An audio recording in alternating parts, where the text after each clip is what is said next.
Everlasting, the Legacy Podcast, is the official companion podcast to the upcoming MPB original documentary, focusing on the life of Medgar Evers. The companion podcast, hosted by me, Rita Brent, will feature in-depth conversations, extended interviews, and exclusive archive footage not shown in the documentary. Everlasting, the Legacy Podcast, video and audio episodes premiere September 18th. Find it on mpbonline.org or wherever you get your podcasts. MPB, your stories, our mission. The nation's longest-running traveling celebration of traditional arts, the National Folk Festival, comes to downtown Jackson for the first time, November 7th through the 9th. A fun-filled weekend for the entire family, exploring roots, richness, and variety of American culture.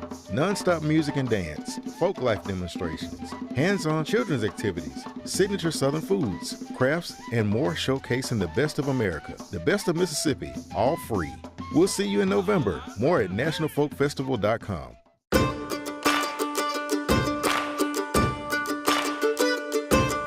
What's happening, Mississippi? You found the Sit Down with Russ Latino right here on MPB Think Radio, where we explore the ideas and people that are shaping Mississippi's future. 20 years ago, we had a storm cross over the tip of Florida, across the Keys, work its way into the warm Gulf waters of then the Gulf of Mexico, now we call it the Gulf of America, where it met those warm waters and churned up into something that was devastating, a Category 5 storm, bringing 175-mile-an-hour winds, eventually making landfall in South Louisiana across the tip of Louisiana around Buras and Triumph before hitting the Mississippi Gulf Coast, a devastating Category 3 storm at the time, churning up waters that yielded near 28-foot storm surge across the Gulf Coast. It's crazy to believe that was 20 years ago, but we have a special guest today as we commemorate that event and the impact that it had on Mississippi and Mississippians, who was at the center of that tempest, Governor Haley Barbour. Governor Barbour, welcome to the Sit Down. It's good to have you. Well, Russ, thank you very much. It is hard to believe it was 20 years ago. Yeah, certainly. It makes me feel old. I was telling former Governor Phil Bryant was in with me a couple of weeks ago, and we reminisced a little bit about the storm. And I was in my last year of law school when the storm hit, and my mom and both of my sisters were on the Mississippi Gulf Coast, and have just a vivid recollection of cell phones not being great back then, and then not being able to get in touch with, particularly my mom, who was very stubborn. She had gone through Camille and was one of those people that said, I survived Camille, I'll survive this too. We didn't know whether or not she'd gotten out and couldn't reach her. And there was a lot of trepidation, around that, I think, for a lot of people across Mississippi and across the Gulf Coast. You were in this unique position that I can't imagine anything that you had done before had prepared you for. Well, no question about that. I remember Camille. My brother was mayor of Yazoo City when Camille hit the coast, and I was in college, and he got me to drive a pickup truck full of mattresses down for part of Yazoo City's contribution to helping our sister cities on the coast. And I saw the devastation. It was nothing as severe or as big as Katrina. However, when you came to the railroad track there just north of the beach, it was all backed up 20 feet high with trees and limbs and cars and everything. And I thought to myself, good, I can't imagine anything. Well, years later, I became governor, and I found out that every year the state had a participation in a practice, planning and a practice of what are we going to do for the next hurricane. And we took it very seriously and worked very hard at it. And the only problem was we prepared for the wrong hurricane because Katrina was massive. Camille had an eye that was 9 miles across. The Gulf of Mexico was filled with Katrina. Yeah. I mean, when the front edge of Katrina was on the Mississippi coast, the back edge was still in the Caribbean Sea. Yeah. South of Yucatan, and we didn't prepare for that. Katrina actually did not have as high of speed winds as Camille. Camille was one of very few storms that actually hit the coast of the United States as a Category 5. But it was small. Katrina was gigantic. And you were talking about the storm surge. The storm surge was the thing that did the most damage. And at Waveland, Mississippi, the storm surge, if you include the waves on top, were 37 feet deep. Yeah, that's incredible. It's just absolutely incredible. Sometime during this broadcast, I'll tell you the story of the police department in Long Beach. I mean, in Waveland. I'll just tell you right now, the 26 police officers in Waveland, population 6,200. And their plan was, storm comes up, we'll wait it out in the police station. Well, before it got good daylight, the bottom floor of the police station is already filled. Yeah. Then they go up to the second floor, and the second floor filled. They all jump out windows. Some of them hang on to trees. Some of them floated all the way to the bay, across Waveland. But at 8 o'clock that night, all 26 policemen in Waveland were on duty. And I thought to myself, when I heard that story the next day, these people are ready. I think Mississippians are just built differently when it comes to stuff like this. And I mean, it's a credit to our state and kind of the hardiness of our stock. My mom was actually in Shoreline Park in Waveland, where that's where her house was. Luckily, she got out. She did leave because she was utterly slabbed, right? I mean, it was completely covered by water.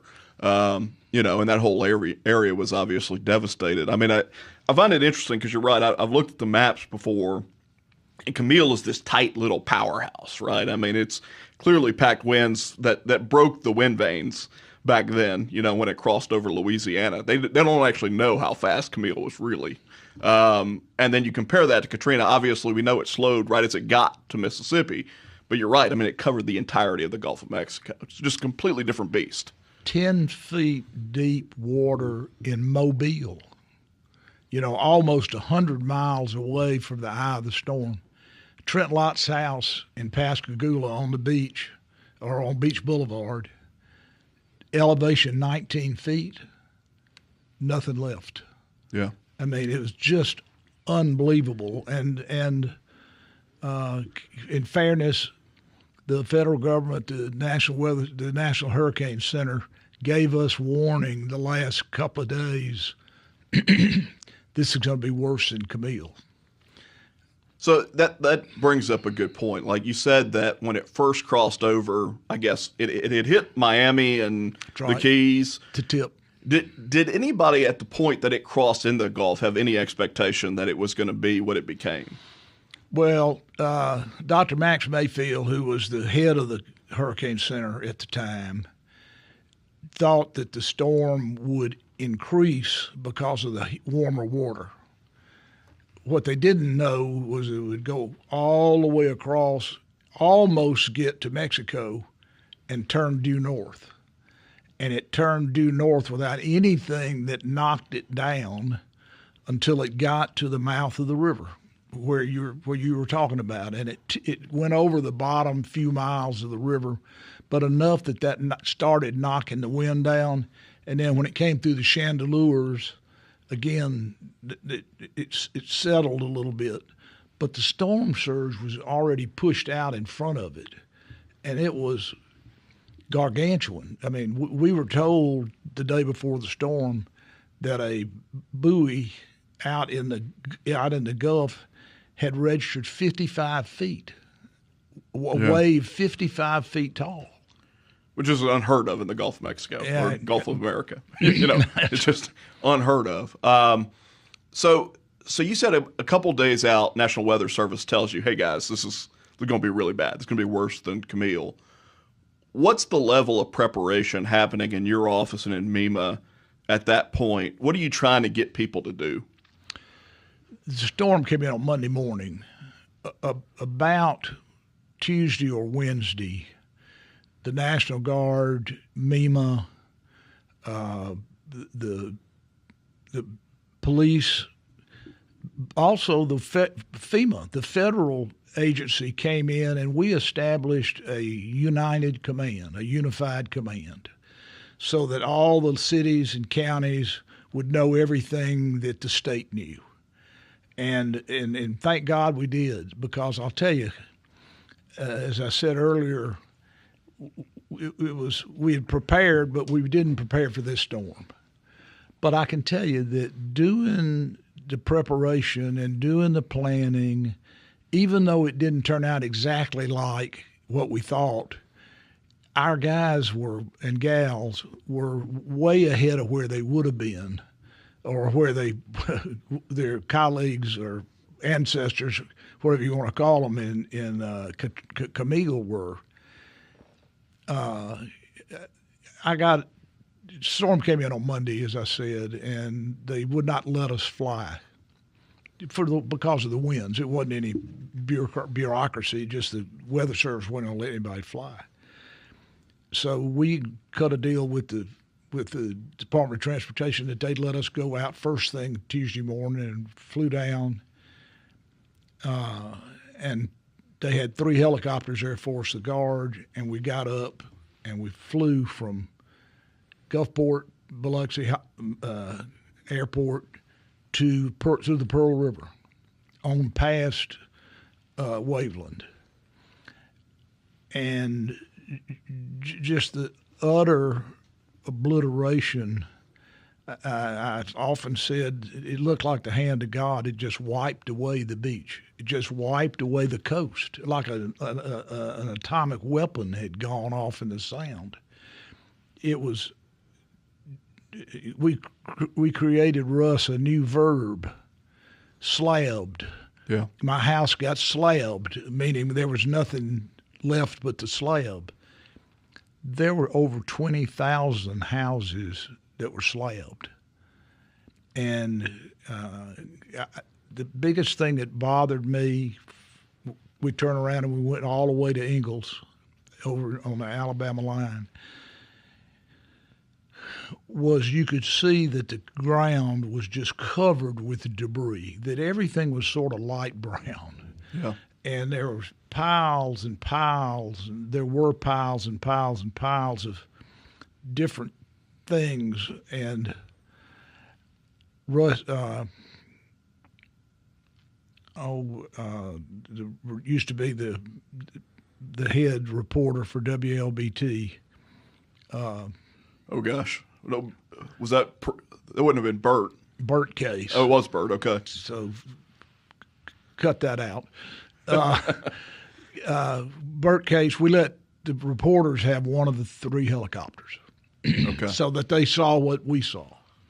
And when we got back and landed at the airport in Gulfport, Bert Case got out and he said to me, "Governor, what is your worst fear?" And I said, "My worst fear is how many bodies we're going to find under all that debris." As it turned out, we only had 238 fatalities, and a third of them were not on the coast. I always try to remind people this was not just a coastal calamity. We had hurricane force winds at above Columbus. Yeah. And it spawned, like 60-something tornadoes across the country, too. Yeah, and 17 of those in Mississippi. And one of the fatalities was here in Jackson. It was an older lady who was in her house, and a tornado knocked down a tree on the roof, and it fell on her and killed her. So it was, as it got to be a week or 2 afterwards, I was relieved that it was only 238 fatalities. That's a lot of people. That is a lot of people. But it's in Louisiana they had 1,600 or 1,800. Yeah. And they didn't have the kind of wind or much less water that we had. Their water came from broken levees. Yeah, just completely different calamities between what happened in Louisiana and what happened in Mississippi. We've got to take a brief break. We're talking with Governor Haley Barbour about Katrina at 20. We'll be right back just after this.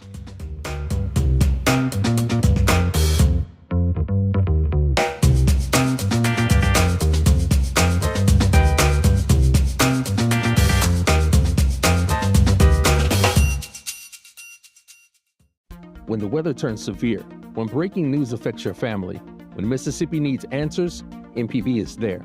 We provide real-time emergency alerts, trusted news coverage, and live broadcasts of emergency updates. Available on TV, radio, and online. MPB is on the air and by your side every day of the year. Because when it matters most, Mississippi turns to MPB, Mississippi's trusted source. MPB, your stories, our mission. Everlasting, the Legacy Podcast, is the official companion podcast to the upcoming MPB original documentary, focusing on the life of Medgar Evers. The companion podcast, hosted by me, Rita Brent, will feature in-depth conversations, extended interviews, and exclusive archive footage not shown in the documentary. Everlasting, the Legacy Podcast, video and audio episodes premiere September 18th. Find it on mpbonline.org or wherever you get your podcasts. MPB, your stories, our mission. At the Mississippi Arts and Entertainment Experience in Meridian, we believe in the power of the arts, storytelling, and education, just like Mississippi Public Broadcasting. MPB connects communities across the state with quality programs that inform, inspire, and engage. Their audience is loyal and appreciative of businesses that support public broadcasting, which makes underwriting on MPB a smart investment. Join us in supporting MPB. Learn more at mpbfoundation.org.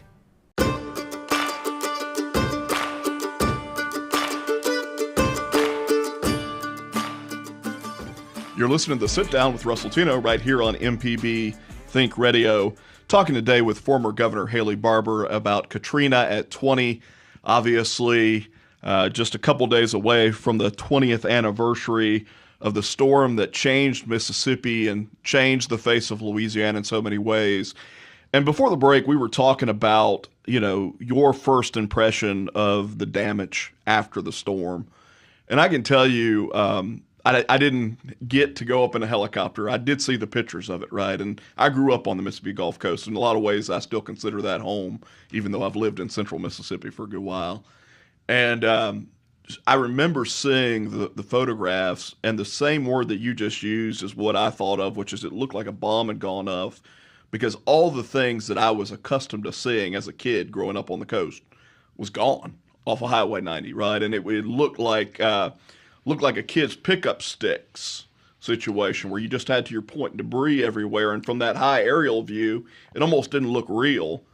And then a couple days after the storm, Governor Barbour, I got to go down to the coast. We figured out my mom had vacated or evacuated and got to go down to the coast. And I had a buddy that worked at Mississippi Power. And so he got us past the railroad track. National Guardsmen were at the railroad track, and they had razor wire already up and everything. He got us past the railroad track, and I'll never forget driving down Highway 90. One, the smell was so atrocious from the port with the chickens and the paper and all of that. But then the other part of it was, and people say this and it's true, without street signs, without the landmarks that you were used to seeing, I grew up there, and I had no idea where we were. Russ, I've heard that so many times and heard it so many times, particularly those first few days, that people would go to where they thought their house was or had been, and they couldn't find any remnants of it. It was just swept away. And at the end of the day, or 5 years after, we had picked up with, and the reason I know this is because the federal government was helping us pay for it, so they counted 47 million cubic yards of debris. That's incredible. Just, unbelievably incredible. And how much of that was dredged out of the Gulf? A good bit of it. Good bit of it. You had sand that came out of the Gulf, but you had stuff that had been sitting on the bottom for so many years that got pushed out. And then once you got over the railroad track, what normally was the stopping line for the debris, it wasn't. It would go under things, under bridges. It was just unbelievable, and I think that's one of the things that makes the recovery so unbelievable, is when people saw the utter destruction, that there was nothing left of their home, they just got knocked down and they got back up and hitched up their britches and went to work. And they went to work not only helping themselves, they went to work helping their neighbors. There was, America's the most generous country in the history of the world, and never did it show more than during Katrina. Not only the way people helped their neighbors, people who came here from other states. We had 46 states gave us part of their state government. Yeah. Highway patrolmen, National Guardsmen, people who ran pickup trucks. 46 out of the 48 remaining states, because Mississippi and Louisiana you can't count. But the governor of Alabama, 10 feet of water in the downtown of Mobile, sent us 2 companies of Alabama National Guard military police. The people you need the absolute most. And Alabama said, "You need this more than we do." Exactly. Yeah. Exactly. That's powerful. It really is. Jeb Bush in Florida sent 50 highway patrolmen. Yeah. And Florida certainly has dealt with their more than their fair share of bad weather and hurricanes over the years. I remember I had worked at First Baptist Church of Gulfport, which at the time, this was when I was in law school and college, but at the time it was located on the other side of Highway 90, sort of kind of up on a hill there, and very close to the intersection of 49 and 90, basically, right there in Gulfport. And I just vividly remember where the storm surge hit, it took out all the bricks, all the pews, everything, just washed it clean and then drug it back out into the Gulf. But there was that point where the storm surge stopped, where all the brick was still there, the steeple was still there. And my buddy and I went in there, and, the main sanctuary is just cleaned out, Governor, but the baptistry is completely intact because it was elevated. And the cross over the baptistry was completely intact. And it was just a surreal image, right? Because you see this devastation, but it was like there was a stopping point. It's how high the water went. That's right. And then everything else was intact. And you saw that over and over and over again. One of the places that I thought was the most peculiar was the Beau Rivage. The bottom 3 floors of the Beau Rivage just got obliterated, completely washed away. You couldn't have found it anywhere. However, not a single window was broken in any room above the 3rd floor. Yeah. And so when the storm withdrew, all inside of the whole hotel was moisture. The Beau cost, I think, $8 million to build. It cost $7 million to repair it. Yeah. And not because the rips, but because of the heat. The heat and that water took all the sheets and all the blankets and all the furniture and all the wallpaper and all of that had to be totally replaced. And I thought to myself, Lord, don't let me have to ever see one of these again. When you got down there, and obviously you toured it as governor, right? So you took the helicopter to see the devastation. I'm assuming you went on the ground too, though. Just knowing your personality, knowing who you are. We did. Are there stories that you remember from that time that stuck with you all this time, or people you met that sort of that experience stuck with you? Yeah. And so many of the stories are uplifting. I can remember the first day I was down there after we took the helicopters, we went over to the police station and a couple other places. I saw 2 pickup trucks with about 8 guys standing around. Went over, and this is on Tuesday after the storm on Monday. And I just went over to speak to them, and they told me they were from North Carolina. They were Mennonites. They had come to help people pick up the trees out of their yard, and that they were going door to door. And some of them were 60 and some of them were 30, but they were all Mennonites from one church, and they were doing this for people that they never didn't know who they were, never would know who they were. And that was my first exposure to something that I saw over and over and over again. People who came, didn't know anybody on the Mississippi Gulf Coast. They came because they wanted to help. And the one thing that was very common about what those people would say to me was, Governor, I feel like I got more out of this for myself than the good I did for the people I came here to help. Yeah. No, and that makes sense at some level. I mean, I think, there are generational things that happen to every generation that kind of shape your view, right? When I was in college when 9/11 happened, and certainly that experience shaped my view on a lot of issues, foreign policy and all sorts of things. And candidly, those sorts of things, when they happen, they make you feel vulnerable in a way that maybe you didn't realize you were vulnerable. But they also have a tendency of bringing out the best in people. It's no longer Republican or Democrat, white or black, rich or poor. It's, hey, this is impacting me and my neighbor and people I care about and communities I care about. And people tend to forget the stuff that divides them and focus on the stuff that brings them together in a way, I don't know what the word is, but it's satisfying to see the best of humanity in those situations. My mama used to say that catastrophe and crisis do not create character, they reveal character.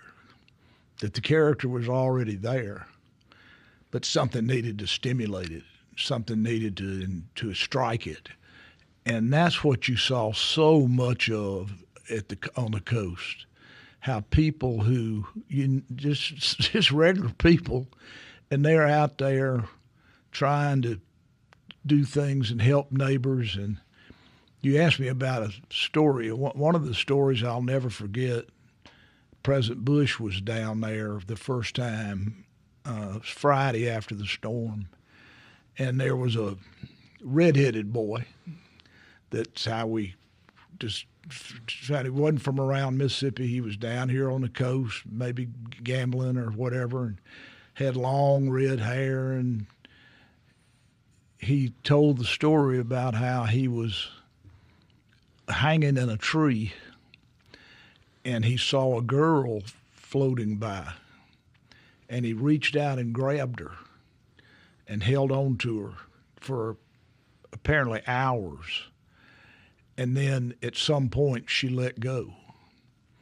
And he, had no way of knowing whether she survived or not. There's no evidence that she did. Yeah. But here was a guy that he could have been the one that let go, and her. But just by God's grace, he had the experience of being willing to give his life for somebody he did not know. Yeah. And there was a lot of that on the coast. It is incredible how many of those stories are out there, but it's also incredible how many of those stories we'll probably never know, of people who did incredible things, right? Sacrificial things, that just the story never percolated and never got told to the right person. And there are a lot of stories that are not heroic, but we had state employees who were in the food stamp office or in this office or that office who knew there were people on the coast that needed food stamps, that needed some medicine, whatever. They spent the night, a group of them spent the night in Columbia, drove every day for 10 days from Columbia to the coast, worked, set up a place to work, and then drove back and spent the night at a motel in Columbia. And now the state paid for it, but just the spirit of those people. I was so proud of the state employees, of the National Guard. There is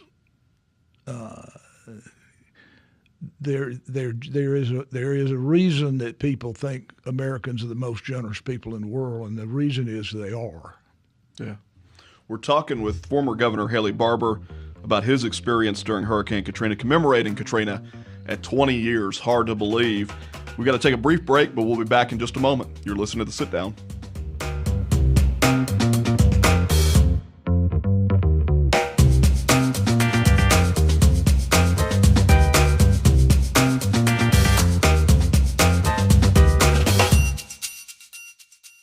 The Measuring Show. Since 1970, MPB has been enriching the lives of Mississippians. Everything we do gives us the chance to grow and learn. With your support, we are always there whenever and wherever you need us. Together through the years, together in the future. Please consider making a donation at mpbfoundation.org. MPB, your stories, our mission. Hi, ladies and gentlemen. My name is Bobby Rush. As a blues man, I love Mississippi Public Broadcasting. If you support Mississippi music and their local programming, donate now, right now, and become a member today, not tomorrow. Thank you, thank you, thank you. Doesn't matter how big or small, but we prefer big. Thank you very much. Every parent wants their child to grow, to explore, and to dream big. At MPB, we're proud to support families and teachers across Mississippi with trusted educational programming and resources that inspire learning and spark imagination. From PBS Kids Favorites to digital tools and early learning support, MPB is here for young minds, engaged classrooms, and families who believe in the power of learning at every age. Empowering families, inspiring learners. MPB, your stories, our mission.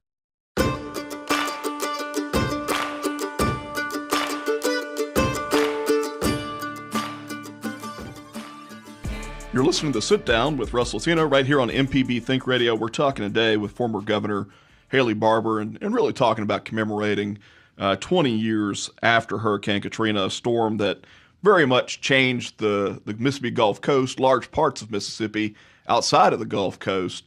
And, you know, in those initial days, the devastation was almost too much to take in. The level of devastation and heartache and you know, you're right that at some level we might have expected to see more fatalities than what we saw, but, you know, across the entire storm, it was still over 1,800 people lost their lives, 200 and something in Mississippi. You know, and there was this sense of how do we rebuild? And you saw all of these people flood into the Mississippi Gulf Coast from all different organizations. You know, I was involved with Mississippi Baptist. I know lots of religious organizations, though, donated a lot of time, a lot of food, a lot of effort. And certainly not just religious organizations, just across the board. That's right. I mean, charitable organizations, churches, as you say. We had 9,600 volunteers who came to Mississippi after Katrina in the first 5 years that registered with some organization. They registered with a church or somebody else. And they were indispensable, but there's more to it than that. We had people that, like the pharmaceutical industry, gave us $25 million worth of pharmaceuticals. Oops. My bad. That is an awesome cell phone. But you were saying that 9,000 different people or different organizations came in? Right, 9,600. That's 9,600 people, 9,600 volunteers registered with organizations. And then there probably were a whole lot that didn't register with anybody. They just came and did what they needed to do. And, you know, I think people will always remember you talking about hitching up your britches, that, hey, you know, the government's going to be there to help. There are going to be other organizations to help. But at the end of the day, Mississippians have got to take care of their own. And certainly we saw a lot of that too, neighbors helping neighbors. And sort of like the situation, what you said with Alabama, where they were dealing with 10 feet of water in Mobile, but they still sent over National Guard. That was happening on an individual level with, hey, my house got slabbed, but yours didn't, so I'm going to come help you. Well, it was amazing, and it was effective. But one of the things I was worried about is how are we going to come back? You go look at Ingalls shipyards 5 foot deep in debris, Chevrons same way, and it's and all up and down the coast. We on Wednesday, after the storm on Monday, Senator Cochran came and saw me, and he said he'd been and flown over the coast like I had the previous 2 days, and he said that nobody in Washington was going to know as much about what needed to be done as we would in Mississippi. He said, you tell me what you need, and I'll try to get it. And he must have told me that 20 times in the next 4 months. But he and Trent, all our House members, no Democrats, no Republicans, no black, no white. It was everybody. We're working together to get, and we did get very fair treatment. A story I have to tell you, Barney Frank. Yeah.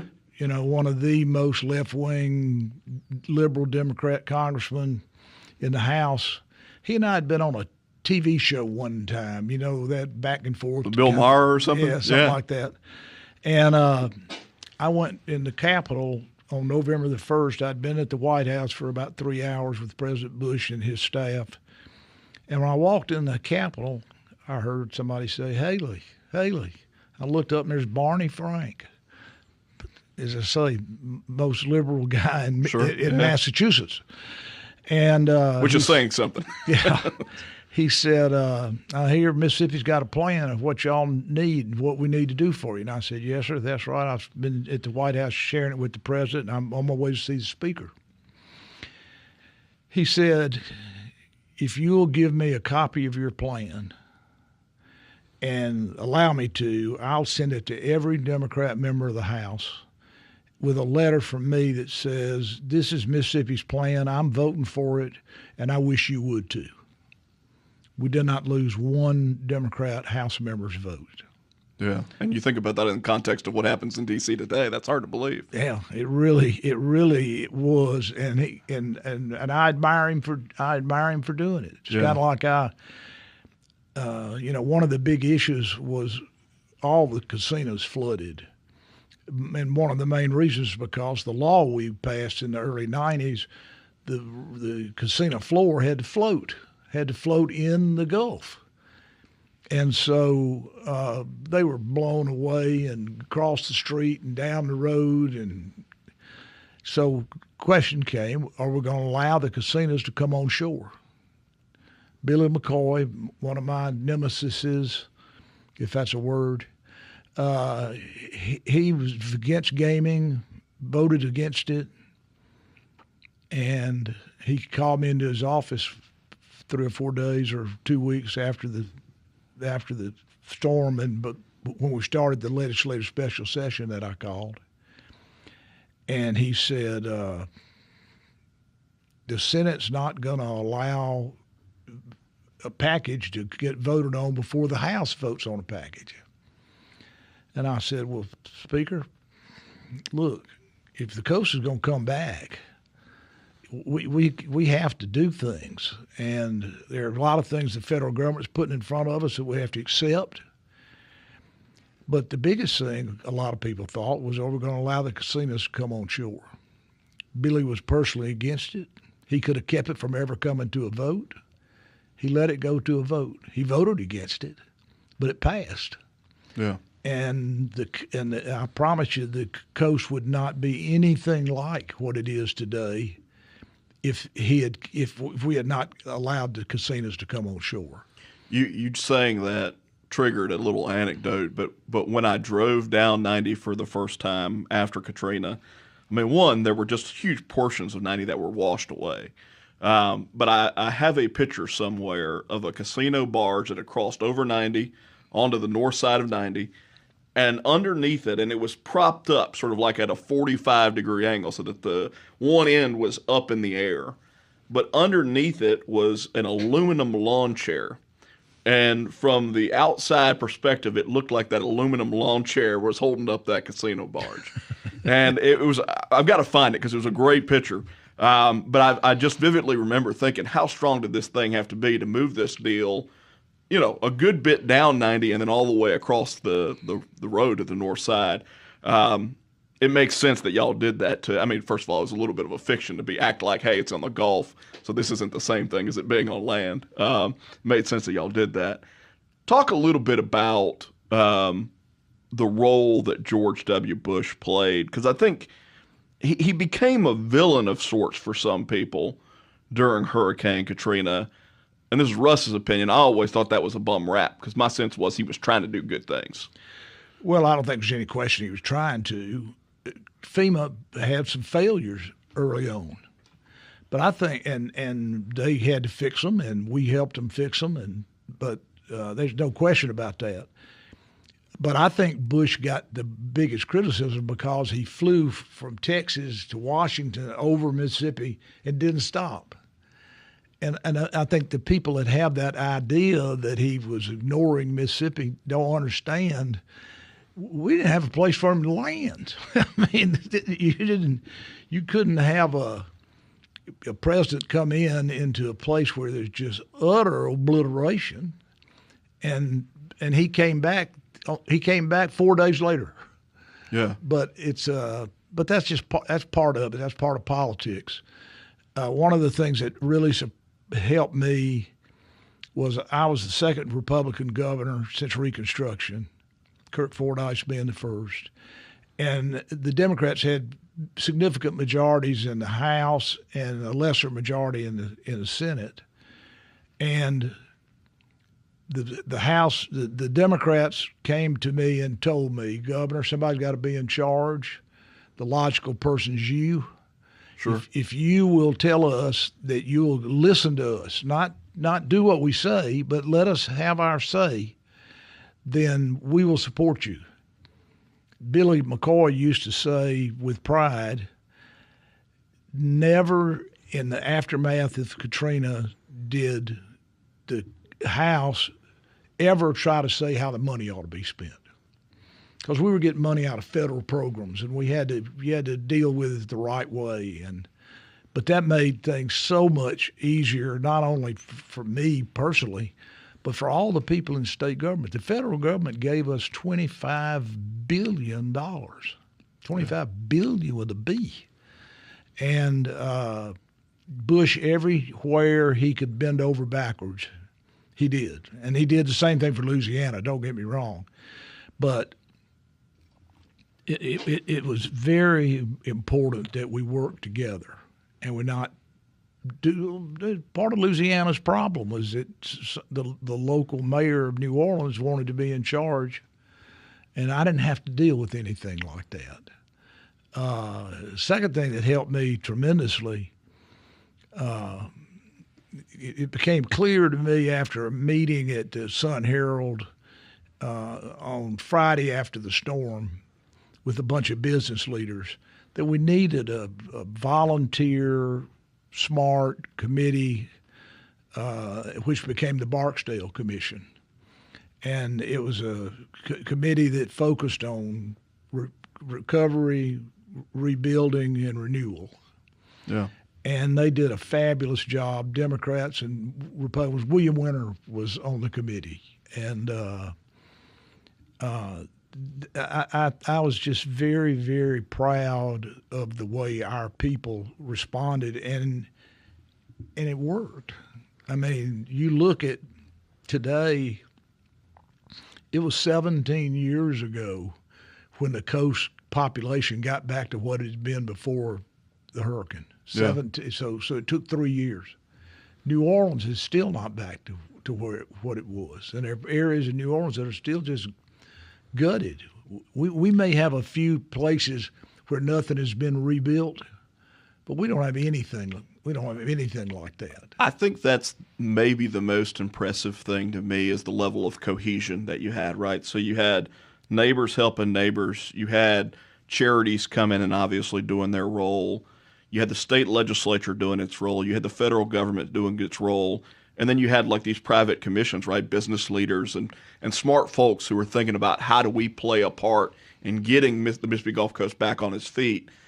And none of that was people trying to figure out how to take credit. It was all those levels working together towards one end.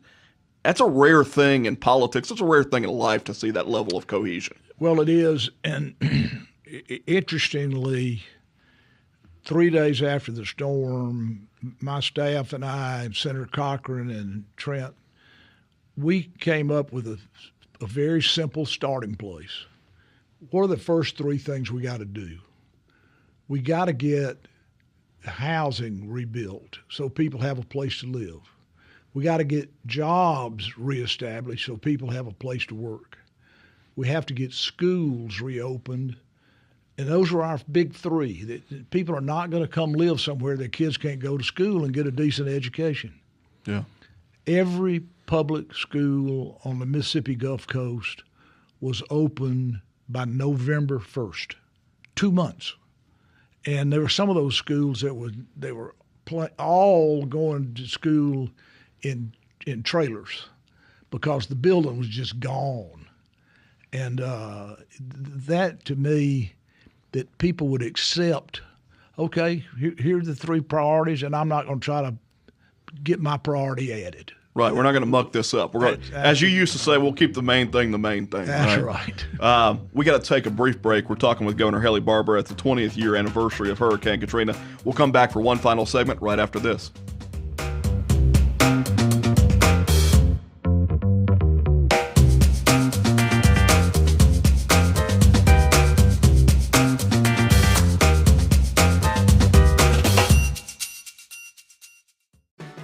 Everlasting, the Legacy Podcast, is the official companion podcast to the upcoming MPB original documentary, focusing on the life of Medgar Evers.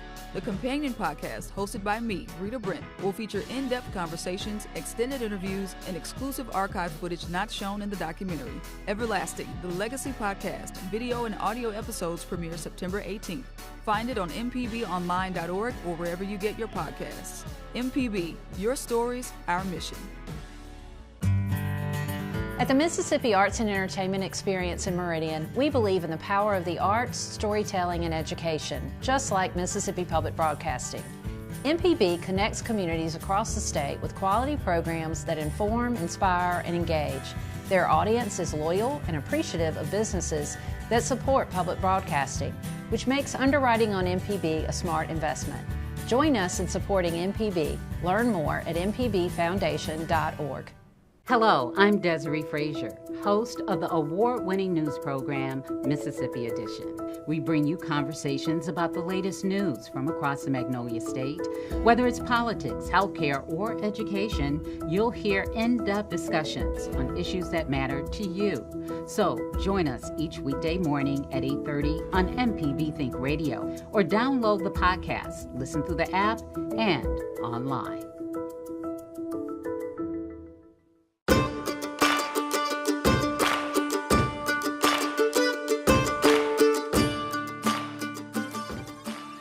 You're listening to The Sit Down right here on MPB. I'm your host, Russ Latino, talking today with former Governor Haley Barbour about Hurricane Katrina at its 20th year anniversary. Hard to believe it's been that long. You know, we talked about sort of the immediate aftermath and the recovery effort on the coast. Obviously, that wasn't a recovery effort that only lasted a few months. In a lot of ways, there's still some change and recovery that's happening because of what happened in Katrina. I will say this, though, as somebody who loves the Mississippi Gulf Coast, I think in some ways it's the most marketable part of our state, and maybe I'm biased, but I love the coast. Right after Katrina, I thought, man, it's never going to be the same, and I thought that in a negative way. And the truth is it's not the same, but I would argue that it's better.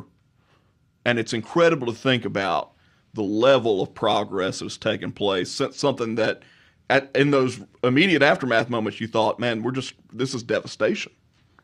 Well, it was devastation, but you're right. The goal for the Barksdale Commission, for the legislature, for everybody, bring the coast back bigger and better than ever before. And that's happened. And that's a credit to the people of Mississippi. It's not a credit to the governor. It's a credit to the people of Mississippi. And the one other thing I got to tell you, Russ, I told you 9,600 people. It was 960,000 people. Okay, that makes more sense to me. That's 960. I got my digits off. That were registered to come and volunteer. That volunteered. That's right. That's a third of that. Would be like taking a third of our state and putting them in the volunteer field. Very close. That's very incredible. Close.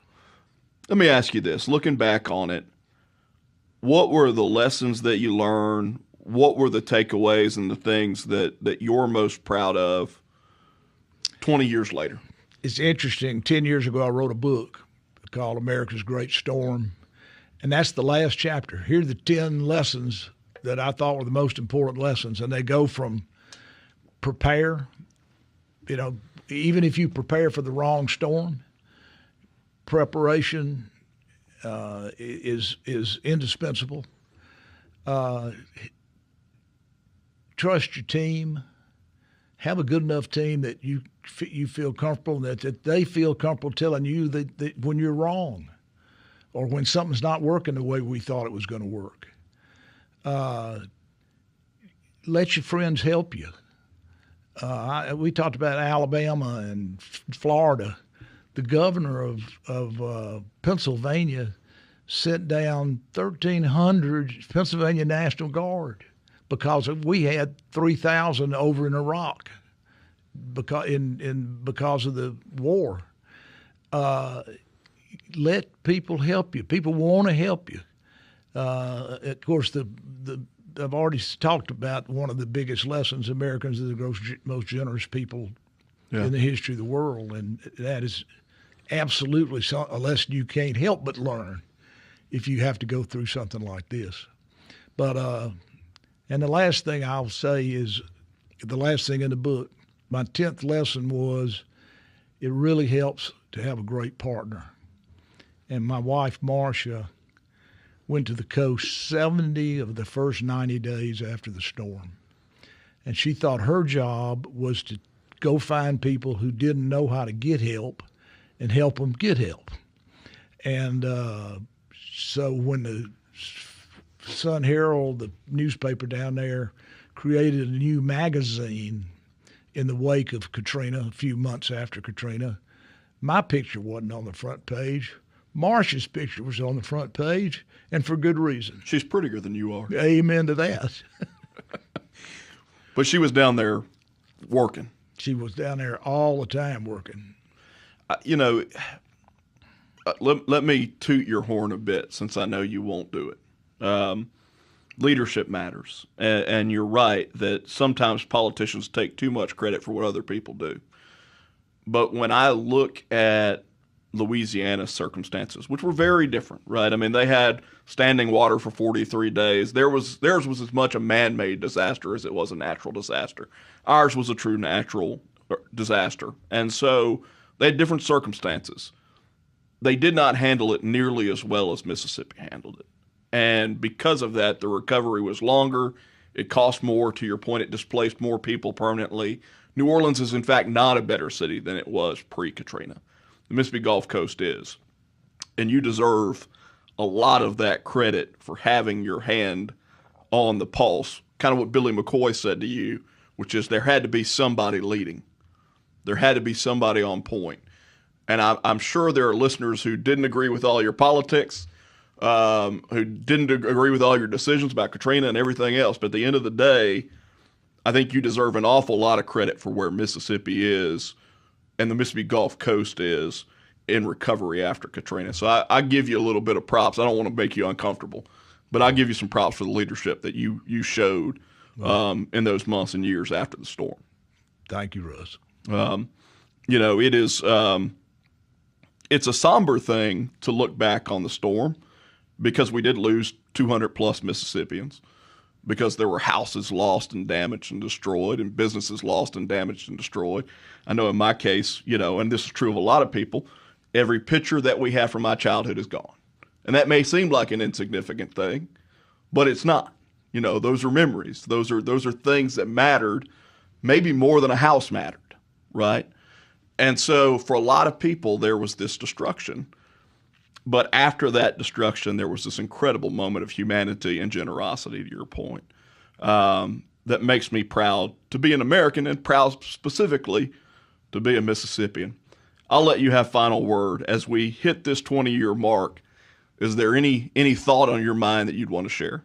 Well, you bring back a memory of something that happened to me time and time and time again. I would be asked after the storm to go to North Carolina and speak to this group, or to go to Washington to speak to that group. And I would see business leaders, and they would come up to me after my remarks, and they would say, "Man, you got to be proud of your people. You know, those are the kind of people we'd like to have working for my company." Yeah. And it was Mississippians showing their greatness, and a lot of people noticed. I appreciate you coming on today. Obviously, like I said, it's hard to believe it's been 20 years, but a significant event in time that you were at the center of. I'd like to have you back on sometime, maybe talk a little bit of politics and what's going on in the world. But this was a treat for us and hopefully for the listeners. So I appreciate you. Thank you, Russ. You have been listening to The Sit Down. It's a production of Mississippi Public Broadcasting Think Radio, made possible by the generous support of listeners like you. If you enjoy the guest and sit-downs we bring each week, please consider contributing to help keep shows like this on the air and lots of other great programs that are on the air here at MPB. Visit mpbonline.org and show your support using the MPB Public Media app. Today's show was produced by the wonderful Germaine Flood in the booth. Live stream production by Marissa Vaughn. For my guest, former Governor Haley Barbour, I'm Russ Latino. Stay tuned for Southern Remedy right here at 11 a.m. and join us next week for a new episode of The Sit Down, heard only on MPB Think Radio. See you next week.